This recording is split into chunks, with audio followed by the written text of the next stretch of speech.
O czym jest ekspertyza? Nazywam się Magda Kamieniecka, jestem psychologiem. Przygotowałam ekspertyzę, która pokazuje, jak przeprowadzić drugą osobę przez kolejne etapy bilansu kompetencji. Ekspertyza podzielona jest na 3 części. Pierwsza część dotyczy tego właśnie, jak się spotkać z drugim człowiekiem, jak z nim rozmawiać, jak być tak naprawdę w relacji.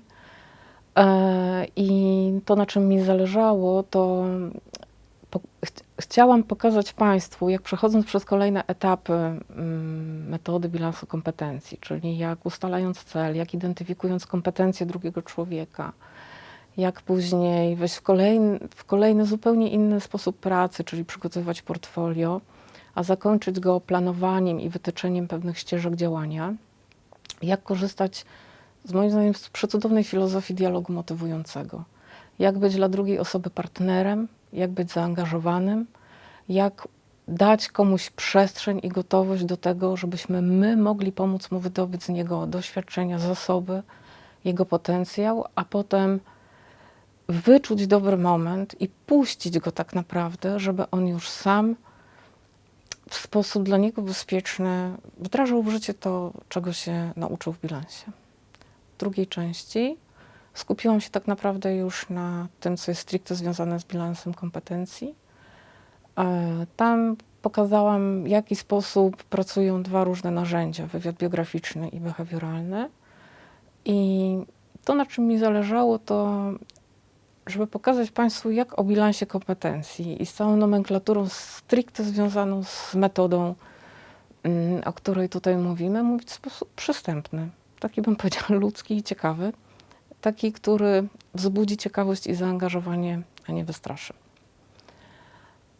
I trzecia część ekspertyzy dotyczy kompetencji doradcy, ale nie tylko takich kompetencji miękkich związanych z prowadzeniem rozmowy, ale dotyczy tego, w jakich obszarach doradca powinien się rozwijać, w jakich obszarach doradca powinien mieć taką czujność i uważność, że on też w jakiś sposób musi nabywać wiedzę, umiejętności, w pewien sposób się ćwiczyć, żeby być tak naprawdę dobrym doradcą zawodowym. Z jakich etapów składa się metoda bilansu kompetencji? Tak czysto formalnie jest to etap zawiązywania pewnego kontaktu, ustalania celów, identyfikowania kompetencji, budowania portfolio i ustalania planu. Z tego się składa. Dla mnie, dla osoby, która pracuje z drugim człowiekiem, składa się z trochę innych etapów. Ja bym powiedziała, że tak, dla mnie pierwszy etap to jest w ogóle budowanie relacji. To jest budowanie jakiegoś fundamentu do tego, żeby druga osoba, która przychodzi, miała gotowość odkrycia przed nami swojej historii. Kolejny etap, to bym powiedziała, że to jest identyfikowanie kompetencji. To jest tak naprawdę bycie zaangażowanym w historię drugiego człowieka i umiejętność dostrzegania to, czego tak naprawdę na pierwszy rzut oka nie widać. Ale do tego nam jest potrzebny ten fundament i ta relacja, żeby ktoś nam zaufał i zaczął odkrywać, a żebyśmy my byli na tyle uznani i uważani przez tą osobę, żebyśmy mogli w jakiś sposób przeformułowywać, w jakiś sposób klaryfikować, w jakiś sposób innym językiem i z trochę innego poziomu pokazywać mu możliwości wykorzystania tego, co on już w życiu swoim osiągnął. Trzeci etap, no tak możemy powiedzieć, no, robimy portfolio. Tak naprawdę mogę powiedzieć, że to jest trudny etap, bo to jest tak naprawdę etap zbierania, kolekcjonowania swoich doświadczeń, już takich namacalnych, nie te, które są opowiedziane i mówione, bo to może być nawet łatwiejsze niż to, kiedy ja się muszę skonfrontować tak naprawdę ze swoimi certyfikatami, ze swoimi próbkami prac, ze swoimi różnymi opiniami, jakie zbierałem od pracodawców. I myślę, że ostatni etap planowania jest bardzo trudnym etapem, to jest etap żegnania się. To jest etap, kiedy 2 osoby, które zbudowały pewną relację, muszą sobie powiedzieć do widzenia.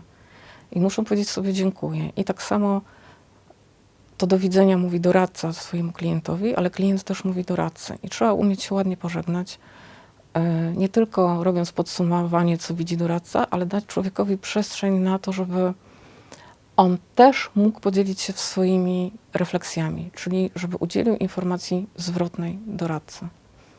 Tak widzę bilans. Który z etapów metody bilansu kompetencji jest najważniejszy? Ja myślę, że każdy, ale kluczowy jest pierwszy. Ja bym powiedziała, że my mamy gdzieś tam zapisane w publikacjach, że pierwszy etap to jest ustalanie celu. Ja myślę sobie, że najważniejszy jest pierwszy kontakt. W momencie, kiedy ktoś przychodzi do doradcy zawodowego, załóżmy uczeń, i mówi, że ma takie tam różne dylematy, to nie jest pierwszy kontakt. Pierwszy kontakt był już gdzieś wcześniej. On musiał zaufać i musiała się relacja tak zbudować, że on przyszedł w ogóle do drugiej dorosłej osoby z prośbą o rozmowę. I myślę, że to jest najważniejsze. Ja odbierając na przykład telefon, ktoś do mnie dzwoni, ja wiem, że ten pierwszy kontakt, to jak ja odbiorę telefon, jak się odezwę, jakie zadam pytania, czego będę chciała się dowiedzieć i na co dam przestrzeń do rozmowy, może mieć kolosalny wpływ tak naprawdę na to, jak będzie przebiegał dalszy proces. Jak stosować terminologię związaną z metodą bilansu kompetencji? No, moja wskazówka jest nie używać słów nieznanych i niezrozumiałych. I w zasadzie można powiedzieć, że każde z tych słów jak bilans, metoda i kompetencje są znane. Ale jak dobrze wiemy i z badań, i z doświadczenia, że jest to w jakiś sposób dla człowieka trudne. Ja stosuję taką metodę w mojej pracy, że szukam analogii. I jak mam mówić o bilansie kompetencji, to się zastanawiam, gdzie my w ogóle z czymś takim jak bilans się spotykamy. I co to w ogóle jest bilans? No bilans jest to pewnego rodzaju podsumowanie. Bilans jest sprawdzeniem. Bilans jest zebraniem informacji. No to warto też się zastanowić, gdzie my w życiu spotykamy się z czymś takim jak sprawdzanie, zbieranie informacji. Robimy sobie jakiegoś rodzaju podsumowania. I takim miejscem jest lekarz. Każdy z nas jako dziecko był na niejednym bilansie u lekarza pediatry. Chodzimy też czasem do lekarzy i robimy sobie taki przeglądzik. Prosimy o to, żeby lekarz nam zlecił wszelkiego rodzaju badania, on z nami rozmawia, zbiera informacje, my się nad czymś zastanawiamy, więc to jest ten bilans. I wydaje mi się, że tak należy mówić o bilansie kompetencji, że mamy w naszym życiu takie doświadczenie, że idziemy do lekarza, który z jednej strony coś mierzy, zważy, policzy, ma jakieś tabelki. No to my też tak mamy w życiu. Mamy certyfikaty, mamy pokończone szkoły, mamy jakiś tam wiek, mamy swój PESEL, no to jest jedna rzecz. No ale on też z nami rozmawia. On rozmawia o tym, jak nie wiem, na przykład dziecko rozwija się społecznie, czy ma koleżanki, czy ma kolegów, czy ma pasję, czy czymś się interesuje, a jak mu w ogóle jest w szkole, a jak w domu, a jak z rodzicami, a jak z rodzeństwem. No w jaki sposób próbuje poznać tego młodego człowieka. Ale potem przychodzi też taki moment do tego lekarza, że on mówi do niego, no dobra, to ja się tak tobie przyglądam i jest coś, czego ja nie widzę tak do końca. Potrzebuję, żebyś był na konsultacji u innego specjalisty, na przykład u okulisty. I tak samo jest w bilansie kompetencji. No my zbieramy pewnego rodzaju informacje takie mierzalne.